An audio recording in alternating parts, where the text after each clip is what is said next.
Hello and welcome back to another video on the Wrestler's Way and to AEW Dynamite Out of 10. It's a big show today because it's the third anniversary of Dynamite. But yeah, the show's kind of been overshadowed by an inevitable backstage fight, based on the Twitter reactor between Sami, Guevara and Andrade. If it's a work, it's a bad work. I mean, and if it just happened out of the bat, it's just pretty brainless, really. Didn't they prepare for it? They knew what was going to happen. But anyway, that's all I'm going to say on it. Let's get straight into reviewing the show. And then it was MJF versus Willow to kick off the show. MJF dodged a lariat attempt and started celebrating. The two men squared off in the middle of the ring before Willow got advantage while some strikes and arm drags.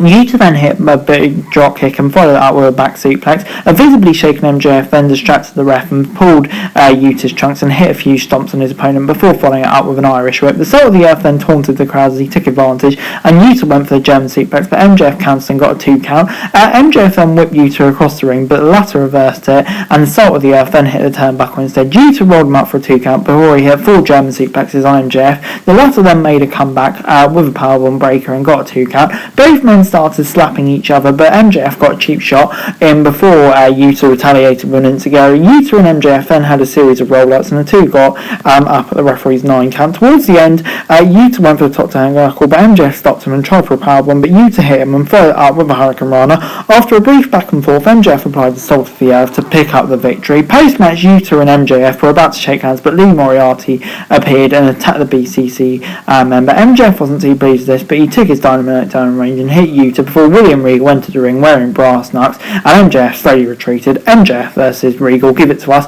But no, in all seriousness, this was just great. 8 out of 10, a banging match to kick off the show, storyline element to it as well. But yeah, people forget how good MJF is in the ring along with his character work, and this should prove that 8 out of 10, great stuff.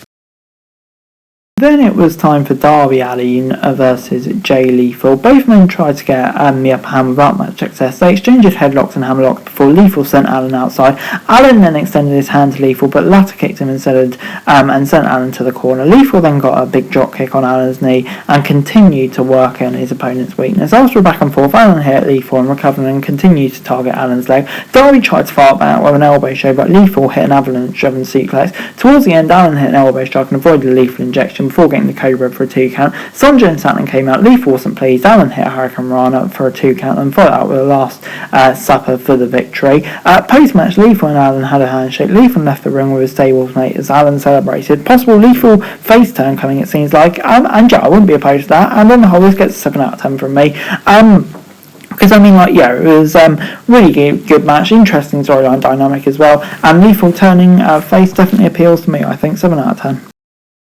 Then it was time for Wardlow versus Brian Cage for the TNT title. Both of them started with shoulder tackles, and after a brief back and forth between the two behemoths, Wardlow hit a Hurricane Rana for the early advantage. Cage then tried for a 619, but Mr. Mayhem caught him and slapped him on the mat. Wardlow then attempted a powerbomb, but a distraction from Prince Nana allowed Cage to hit the Sky High for a 2 count. Cage then was in control as he hit a suplex on Wardlow from the apron to the ring for a 2 count. Wardlow countered with a spine buster for another 2 count, and towards the end, Wardlow went for a clothesline, but Cage dodged it and hit an F5 for a 2 count. Cage then went for a powerbomb, but Wardlow countered it with headbutts and a lariat. Wardlow then hit 4 powerbomb symphonies to pick up the win. Post-match, Gates of Agony attacked Wardlow, but Joe made the save, and it seems like that's a new tag team now, but the Embassy got the advantage. However, FTR made their return and chased the heels away. So yeah, bit of chaos post-match. I mean, I'm still not convinced about that tag team, to be honest. I'd rather just see them being single stars, but it got a huge pop, so what do I know? But yeah, in terms of the match itself, kind of exactly what I want. But it just felt weird, Brian Cage being introduced for a TNT title match just after he'd been away for so long. I mean, what happens to the old ranking system? But still, big man slapping me, it wasn't bad at all. So I'll give it a 6 or 7. I'll go in the middle, 6.5 out of 10. Don't have to do that, but why not? It was then time for a women's trio match. Athena, Willow, Nightingale and Toni Storm versus Hayter, Deeb and Ford.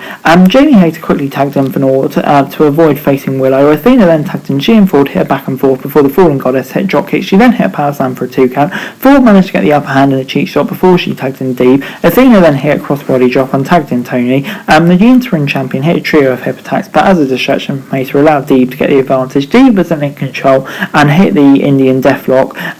Storm then managed to counter it and and got a tag to Willow. She unleashed a flurry of offense on Jamie Hayter before Willow hit a spine buster for a 2 count on Hayter. Reba tried to interfere, but Serena stopped her. Towards the end of the match, Willow and Ford are the legal competitors. The former hit a striker on Penelope Ford and got a super kick of Rowan for a 2 count. Willow recovered and hit the Doctor Bottom for the pinfall victory. And post-match, Saraya and Britt Baker confronted each other. A brawl broke out between the heels and babyfaces. Saraya hit a kick in her head to end the segment. And Saraya getting physical again. I think it's coming. That got me really hyped. But at the end of a really, really good women's segment, probably one of the best we've seen in a while in AEW.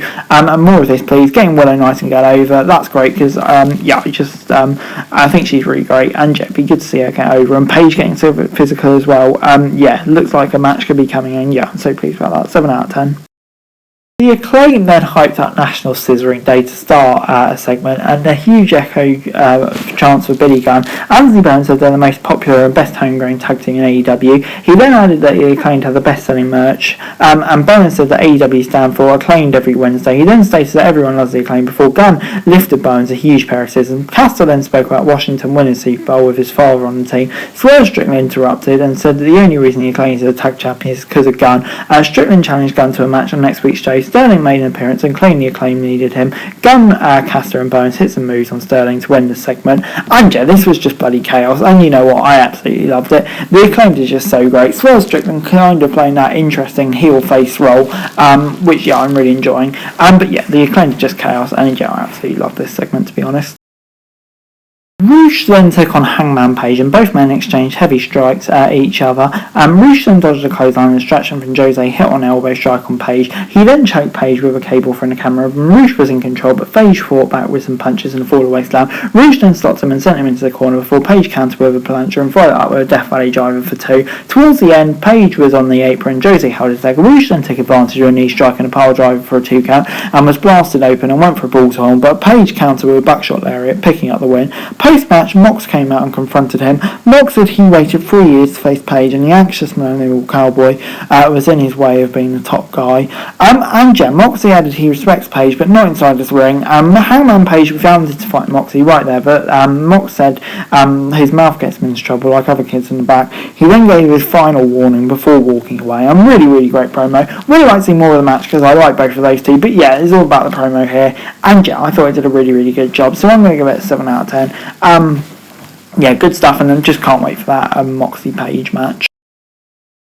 Luchasaurus was then in action, taking on Fuego del Sol. Luchasaurus hit chokeslam and a burning hammer, picking up the very quick victory. Post-match, though, which was what it was all about, Jungle Boy came out and attacked Luchasaurus. He said he was his best friend, and yet he teamed with Christian Cage. He vowed to break him piece by piece. Christian then warned the boy not to cross paths with them, but added next week the Joe will face off in Toronto. And we're getting a hotly anticipated match next week, and I'm really, really looking forward to it. That's going to be a great one. It'd be interesting to see the dynamic they take, obviously with Christian's injury, and what this did, it just kind of set it up nicely. It was fine. I'll give it a 6 out of 10.